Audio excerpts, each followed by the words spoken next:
Yho, hayi mna ndiyonqena uvasa mna. Hayi, mna ndiyawunqena amanzi mna, ngeke mfethu. Hayi, andizokwazi mna. Le nto yosoloko xa ungumntu uhleli funeka uvase, hayi ndingenanga naloo nto leyo mna. Mna ndiyawunqena amanzi mna. Kahle kahle xa usoloko uvasa yilaa nto kuzawube kuthiwe uzawude ukhuthuke. Kanti ukuvasa kanti sewude ukhuthuke ngoku sewude uthi uvasa kuthiwe une-chicken pox, kanti ngalaa manzi uhleli nje uyawafaka emzimbeni. Kuthiwe uyabhlitsha, abantu bahambe begqokha ngawo besithi uyabhlitsha ufana nomshoza. Kanti le nto yakho yohleli nje uyavasa, hayi mna ndiphumile kweso sikolo eso.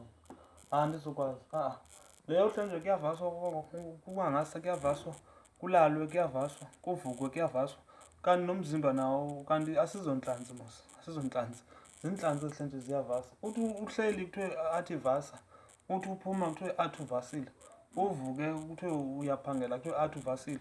Kanti amanzi yintoni kanti? Yintoni amanzi? Amanzi seyefana netritimenti. Amanzi ingathi yitritimenti le uhleli nje ufuneka uyisebenzise yona koko kuze uphile funeka usebenzise itritimenti, ingathi amanzi yitritimenti ethile esetyenziswayo. Ndiphumile kuloo nto leyo mna. Hayi, ndidikiwe kuvasa, ndiyonqena uvasa mna. Andizukwazi uvasa, ndiphumile kuloo nto leyo, hayi.